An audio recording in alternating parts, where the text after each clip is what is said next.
Madre.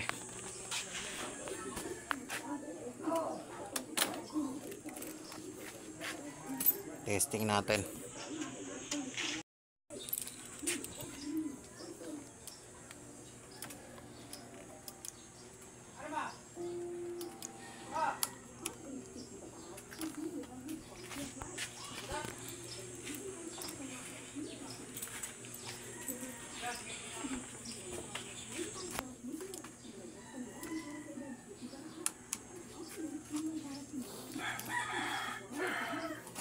Kapal eh. Game.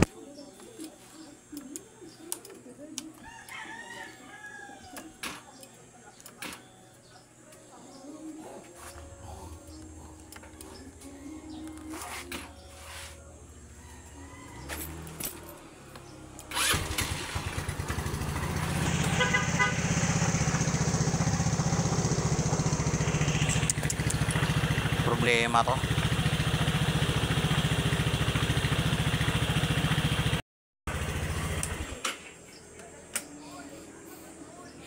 Balik tayo sa loob.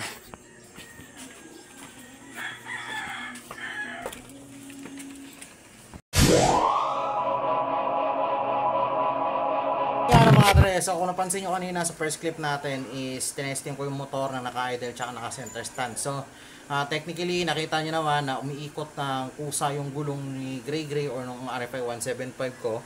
So yun, doon ko na pagtanto-tanto na mayroong problema. Okay, so sabihin ko na muna kung ano yung mga recent problems na na-encounter ko doon mismo sa motor. So nito mga nakaraan kasi tinatry ko siyang patakbuhin. Meron ako nararamdaman na sa atin na parang bigla na lang humahatak ng kusa yung motor. Then ayan, kalaunan napansin ko na rin na parang may mga times na kahit na nakahinto ako is nagpi-freewheel ng kusa yung motor kahit naman na nasa flat surface ako or nasa pantay na na lugar naman ako. So isa pa yan sa mga problem. Then also may mga times na parang ang nangyayari, neto mga 2 araw ko lang siya na-encounter bigla na lang siyang parang dumadamba. Tapos meron pa akong hindi ko makontrol yung pag-accelerate ng motor. So gumawa ako ng research recently kung ano nga ba yung nagkakos ng problem. Syempre medyo kulang tayo sa tools. So napag-alaman ko na nakita ko doon na may pagka meron palang gano'n na problem is possible sa mismong clutch spring yung pinaka problema. Pero dahil nga yun, buti nagpaplano ako ng upgrades, konting upgrades mismo kay RFI 175. Sumakto na nakapagpa-order ako nito. So buksan ko lang. So ito yung parcel. Kaya natin buksan.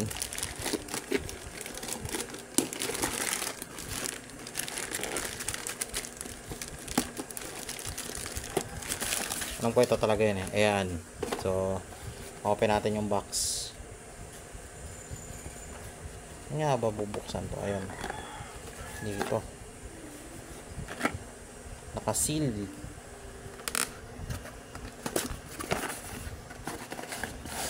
Yun.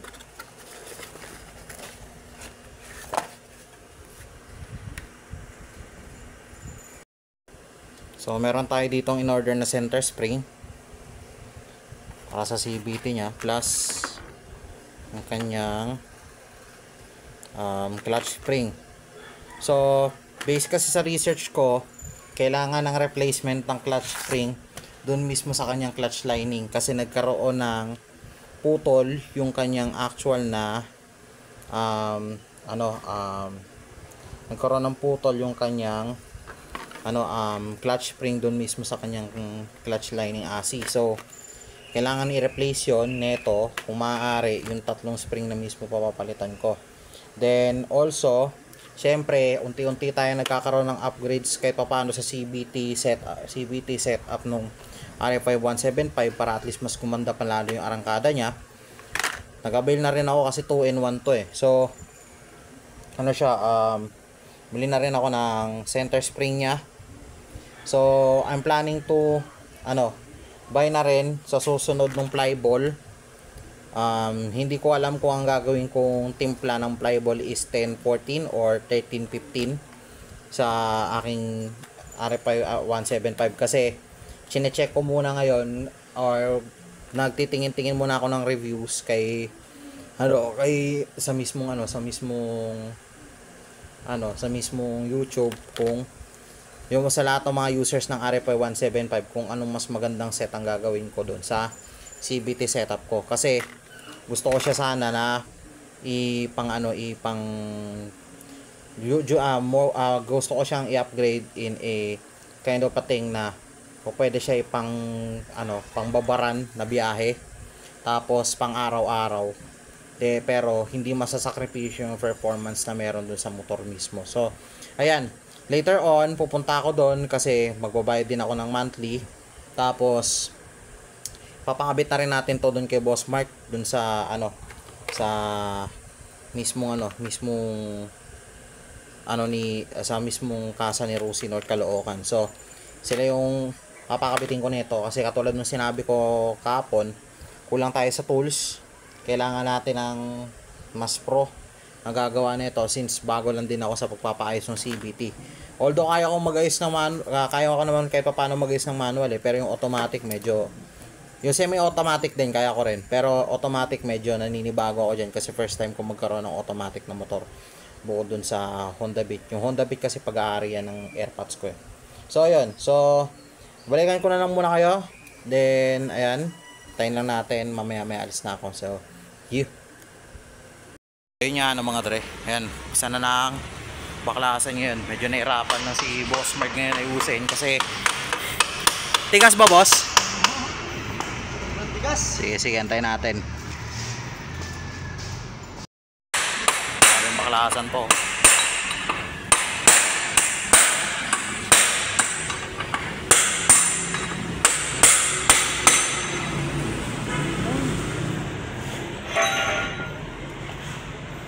Tingnan natin itsura nung nito, panggilid nito. Pero po pala isa pa. Hindi po pala nauugot, no?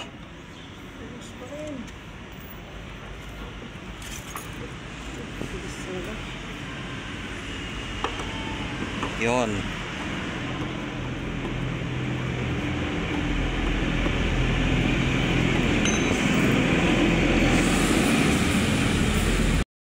Hindi na natatanggal. Yun.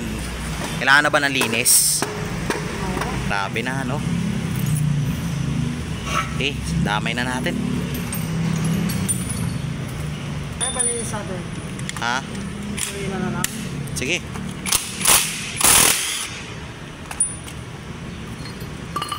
Pod. Pod talaga. Mukhang kailangan ko magpalit Ano kaya cost ng dumi niyan, boss? Yan, sa mga ito. Yan? Tsaka ito. Flyball? Sa mga flyball. 400 lang. So kailangan ko na rin pala talaga magpalit, no? Hanap na lang ako siguro ng Ilan ang niyan? Flyball niyan? Stock? Talaga, sure talaga ito. Kailangan talaga. Kaya nga. Straight Kaya siguro nagkaaga niya, no? Isa rin yan. Plus din yan, ba't tumatakbo ng busa? Pod na pala, no? Mahal nga magpa-maintenance sa automatic para bigla ako nagsisi,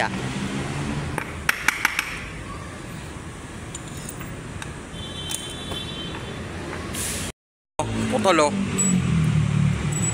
Yan pala ang cost ng dragging, no, boss? Tsaka to, sa Tsaka yung yung clutch lining asi niya. Sabi na di ako nagkamali. Ayan, sad-sad, Ayan, ito, yung full boost na yan. Ito yan. Minahanap na ako mura nito Hindi kasi ito umiikot din. Kaya nga. Sige. Kaya pala nawala ng hatak bigla, tapos biglang nginig. Pusa din. Pero ito, kaya pa naman to. Hindi na. Aray ko, ang init. Ang init. Magkano kaya yan? Tsaka siguro, may mga yan. Pang NMAX lang. Pang NMAX lang? Kasi, Ilang RPM ba to?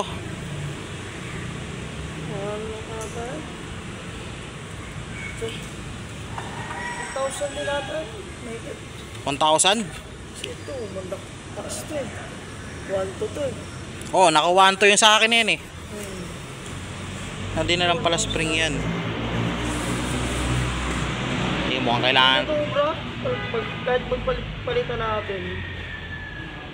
So, ang kailangan ko lang bilhin, Possible kasi yan. Pati ito, pati na nga ito. Hindi na mahal yan. pero ito talagang pinakapalitin dito. Oo, ito. Sige. May nabibili naman sa buo. Isang ganyan na. 500 siguro mas. Saan yun? Dito lang? Sa Kamarin, meron din yan. Layo. Ang NMAX. Pero kung dito kasi, kung dito sa mga shop dito sa atin, napakamahal. Mahal ng mga tinda nila ng ganyan. Di ba yung Kiko mismo? Oo. Kiko. Yung Rosy Kiko. Tapos, sa gilid nun, pagbababa. Yung hanapin mo na si Mang Roque kamo. Mang Nuki? Mang Roque. Mang Roque. Oh, Yung gilid mismo ng Rusi sa... Kahit tanungin mo sa mekaniko ng Rusi ng Kamarin, pero okay daw kamo na kung saan banda dito. Alam nila yung tuturo nila dun, kaya dito pababa. A few moments later. Yun nga ano mga dre, so ayun, ilang kilometro na yung layo natin dun yun sa shop. Pero eventually good thing, di naman ako nabigo sa pagpunta since ito, based naman kasi sa pag-uusap namin ni Boss Mark kanina, ang pinaka problem ng motor ko is yung ito. Although okay lang naman daw magpalit ng spring, pero nakita na namin as per observation din na yung actual na clutch chassis is sobrang pudpud na. Ngayon, ang mangyayari nito after this one, busog tayo ng konti, is pabalik na ako nito dun sa sa mismong kasa para maikabit na to. Kasi ito, yung binili ko dito para lang sa mga naghahanap ng stock or replacement o hindi pa nagpaplano mag-upgrade. Ayan, so pang NMAX tong binili ko. Ano siya, stock siya ng NMAX version 1. So ito yung gagamitin natin dun mismo sa actual na replacement para dun sa clutch chassis nung RFI 175 ko or si Gray Gray. So ayun, paano nga ba ako nakapunta rito? Ito, mahabang story ito eh. So ayun, kahit pa paano ng paraan na makairam tayo ng motor dun kay Rusi Mountain Edge North Caloocan. So good thing, ito mukhang na-test drive ko na ngayon yung Flex 125 nila. So sa kasamaang palad, kailangan ko magpagas mamaya. Then eventually, ayan, medyo ayan blinking na siya. So ang ganda rin ng pinaka niya, TFT display niya dito. Sobrang ganda. Then also, observation ko rin dito mismo sa motor na to. Ito bigyan ko na lang ng konting review pero mamaya bibigyan ko kayo ng mga pinaka na-obserbahan ko dito mismo sa motor na to. So, ang lakas ng hatak ng motor na to. And besides, kahit na medyo may kalakasan, ayan, napakatahimik din pag in-start. So later on papakita ko yan sa inyo yung ang actual na nito. Yung kapag although napakita ko na rin naman na sa inyo kung paano siya ini-start. Ayan, sobrang tahimik. Bukod pa dyan kasi ayan may kalakasan din yung hatak ng motor na to. Grabe, di ko alam kung naka aftermarket na yung CVT nito or naka or stock pa rin. Pero marami kasi nagsasabi nito na iba pang mga nagko-comment sa YouTube ko. Malakas daw talaga yung hatak nitong motor na to. In fact, dumudulong araw to eh. Pero sa then also nakikita ko na rin naman at the same time dito mismo based on my observation, may hatak talaga, lupit.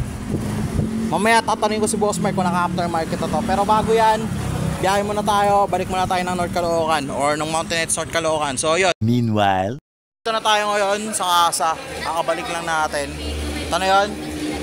Yung mukhang nalinis na rin naman yung panggilid eh. So replacement na lang nung clutch chassis. Boss, 550 pala to. Oo, 550. Goods na rin. Secret shop pala yun eh. Oo, secret shop yun, tawag doon.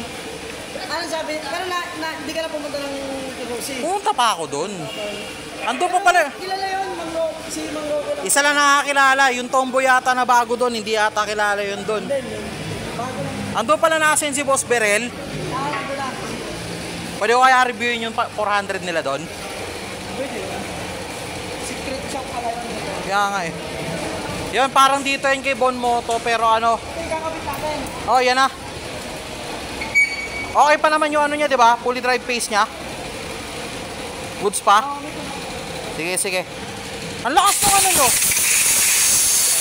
Flex nyo, bossing. Ang lakas ng flex nyo. Ano yun, aftermarket na yan? Hindi, yan pa rin yan. Pati kay Joshua yan. Ay, stock yan? Wow! Yan ang bago. Ang lakas sumatak eh. Oh, maganda yan.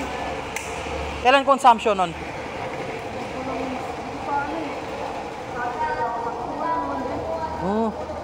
Yan na, kinakabit na oh. Sige, sige, wait lang boss. Balik lang ako ah.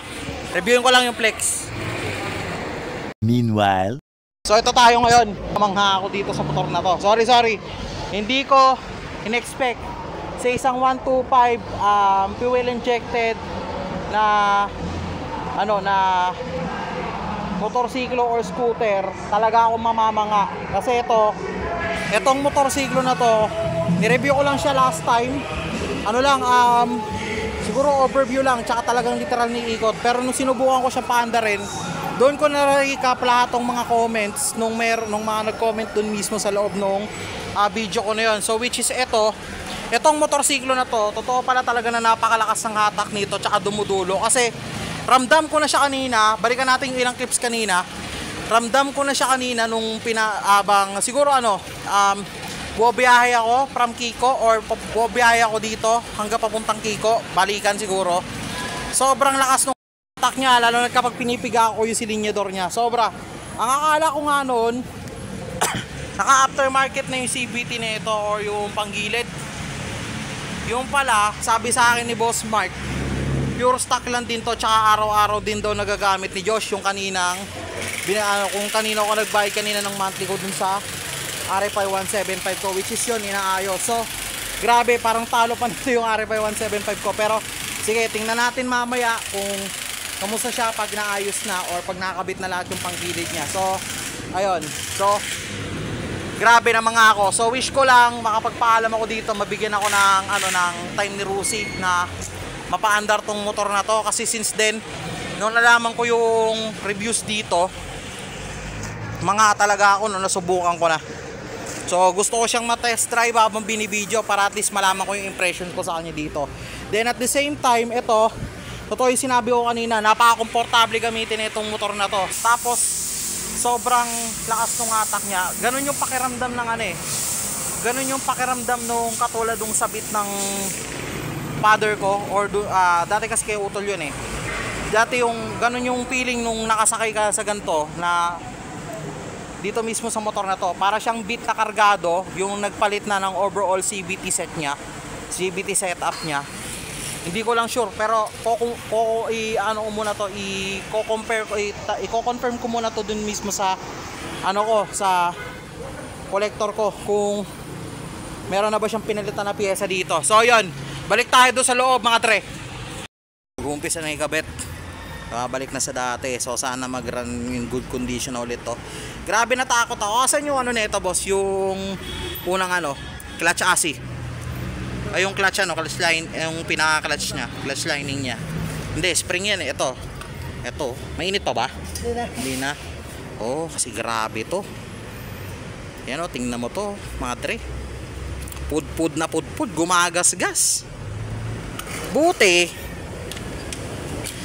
hindi pa natutuluyan yung bell.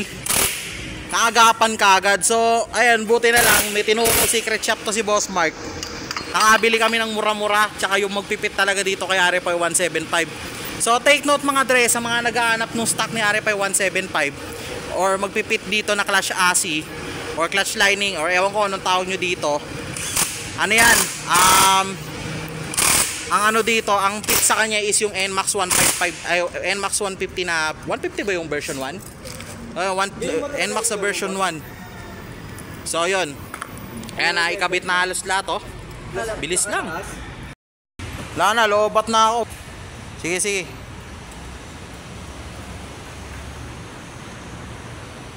Asa yung susi?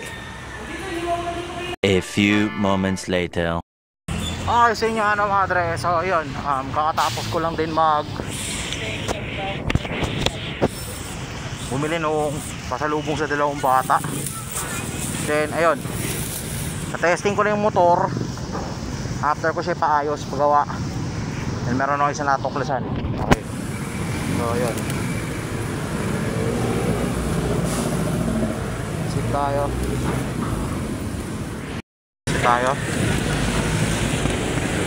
Ayan. So ito yung ilan sa mga piyesang pinalitan. Ito hindi to nakasama kasi instead na spring lang ang ipalit, napabili ako ng isang buong clutch lining AC. Kasi kung napapansin nyo, putpud na to. Hindi ko na kailangan i-discuss yan kasi halos napagingin ko na yung kanina. Tapos nagpalit ako ng bagong spring, center spring. So yung pinalit ko rin doon is, alam ko same lang din naman, 1,200 RPM.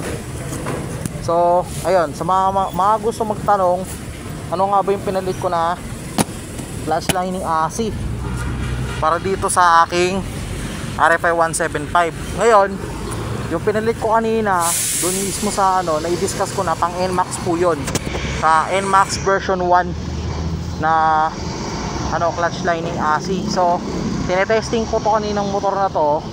Siguro gagawin ko ng separate review to sa susunod na ayun, kung ano na nga ba yung naging estado ng motor ko after ko siya paayos. Well, technically bibigyan ko na rin kayo ng pahaging lumakas po yung attack ng motor ko, nawala yung delay response niya in terms dito mismo sa throttle niya, pero medyo lumakas nga lang din ng konti yung yung kanyang gas consumption. Sa susunod pag natuwa-tuwa ako, magpalit din ako ng pulley set na ito, belt, tapos yung mismong bola para medyo gumaan din yung yung throttle response niya dito at the same time. So ayun, pabalik na ako ngayon ng bahay. So siguro dun ko itutuloy yung discussions later. So abangan nyo lang.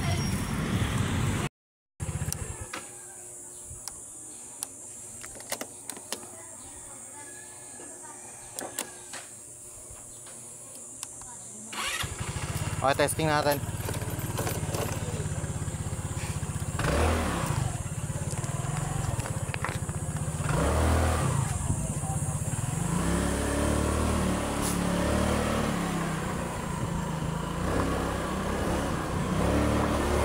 Saglit lang tayo at magpapagas.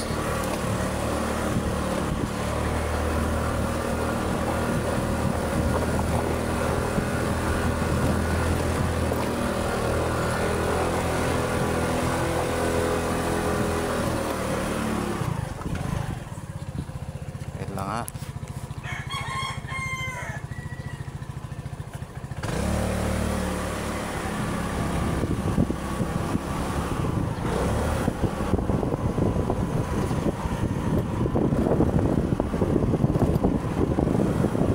Yung acceleration niya hindi ko tulad nung dati na pag piniga mo pa lang kapag naka-idle ka medyo merong konting delay, which is pang beginner lang talaga. So di ka tulad ngayon, talagang very responsive na yung throttle niya in terms of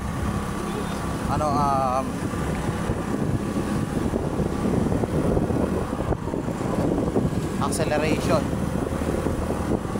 Meanwhile, Mga dre, so ayun, nakita nyo na yung actual testing na ginawa ko dun mismo kay RFI 175. Then yun nga, kahit pa paano nagkaroon siya ng konting improvement and changes dun sa performance niya in terms of acceleration, then also pati na rin dun sa torque ng mismo motorsiklo na yun. So until now ginagamit ko pa rin siya. Then also hindi pa rin naman nagbabago. So sa ngayon, eto no hate lang muna mga dre. So kasi sa ngayon medyo naging aral kasi sa akin to eh. Sa ngayon kasi maintain ko lang yung cleaning mo mismong CVT set ko doon mo sa sa RFI 175 ko. So ayoko na kasi maulit yung katulad ng nangyari last time, para at least monitor ko rin yung lagay ng CVT ko kung ano yung mapalitin at hindi. So ongoing, for the looking forward ako na makapag set up ako ng makapag-change pa ako ng iba pang pyesa ng CVT ko, especially yung fly ball, included na yon. Then also yung pulley set, tsaka yung mismong bell nung para dun mismo sa attachment ko sa clutch lining AC. So ayun. So sa ngayon muna mga dre, hanggang dito na lang muna yung video na may bibigay ko. Antayin nyo yung pinaka-review ko at magiging content ko. Marami pa ako magiging content regarding on RA5175. So ayun. Sa ngayon yun na lang muna mga dre. Stay tuned. Maraming salamat. Keep safe. Ride safe always. Jax out.